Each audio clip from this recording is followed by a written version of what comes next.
So after winning the Tiny Desk contest in 2016, your life has just been turned upside down. You've been touring all over the world with an insane schedule that any mere mortal would have a hard time keeping up with. How are you doing it? Well, no, we're doing it. It's very, basically it's just, we've had a lot of opportunities that are like, well, this is so cool, we're not gonna get a chance to do this again. So we've taken a lot of different crazy routes where we're on the road for a long time. But we've just had a lot of amazing experiences. You know, my husband and I sold our house and quit our jobs and started touring full time. So the first 3 years, I figure it's kind of like giving birth to a music baby. The first 3 years are really intense, and then we're hoping to kind of scale back to something a little bit more reasonable in the next couple of years. But we've had some really fun times. So, what are some of the highlights of your touring?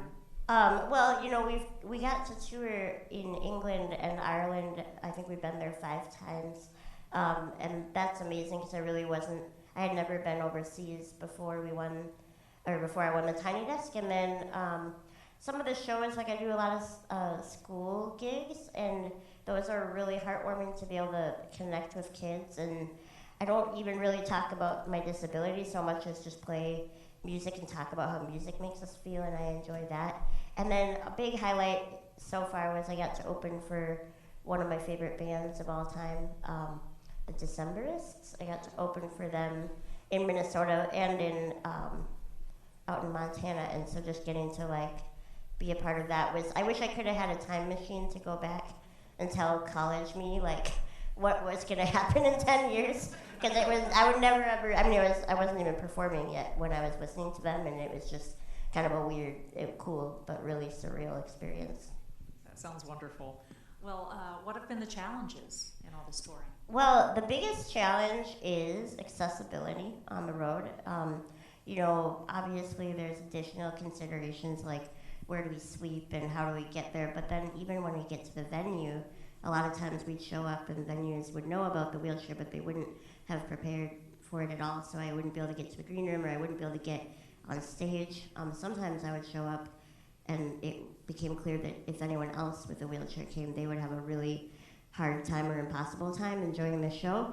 And so it became kind of, the more I toured, about 2 years in, I started getting really exasperated because I would go to a venue and they'd say, man, this is terrible, we should really have a ramp.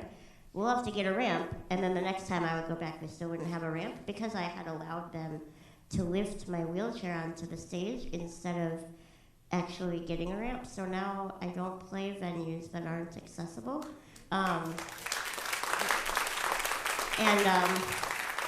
if they don't have a ramp to the stage, I understand there's financial considerations with smaller venues, which a lot of the venues I'm playing are smaller. I don't let them lift the chair. I either have them build or rent a ramp, or I'll play on the floor to kind of make a statement like there's no ramp here, so I'm not on the stage. And I guess my biggest goal with touring, besides making music and having fun and meeting amazing people like you guys, is I really want to encourage other artists and other arts organizations to hold themselves to those standards, even if they don't need it, because we wonder why we don't see more disabled artists, but there's a huge barrier to entry, right? I had a teacher who was willing to adapt to the way I play, and that was a really big blessing, because I've found since then that that's not always the case.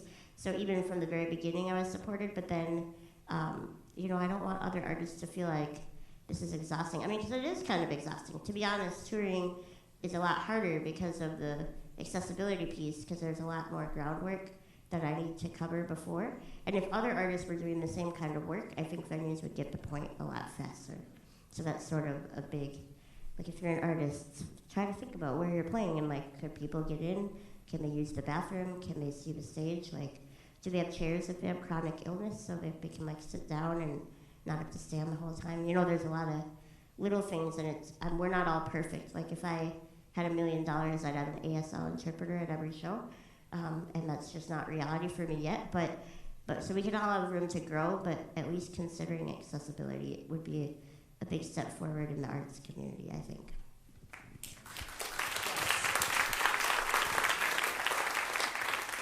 Well, Gaelynn has done a lot of TED Talks, and she has an amazing body of advocacy work online, and I hope that you will look her up, Google her when you get home. Some of them are extremely entertaining, and we have limited time here tonight, so we won't get into all of those things. One of the things I was going to ask Gaelynn is what we can do as an arts audience, as artists, as arts organizations, and you named several things, accessibility, ramps, lifts. Is there anything else you can think of that would help us? Yeah, I think, if you're an artist or an arts organization, just think about including any accessibility information, even if it's bad, even if it's like, you will not be able to get in to this venue. Putting it on your website is important, and like on your calendar event and on your Facebook event, because it's so much more work to have to dig for that information. I would rather find out that somebody at least thought of me on the website and on the Facebook events and in their calendar. They at least thought of the issue, whether or not it's good news or bad news. Just putting all that accessibility information in one place, that it's easy, so you don't make more work for people having to decide, do I go to this show? Do I spend the money on tickets? Am I going to even enjoy it? And then if you're a patron, don't go to inaccessible venues and tell them why you're not going. Tell them why you don't want to go. Thank you.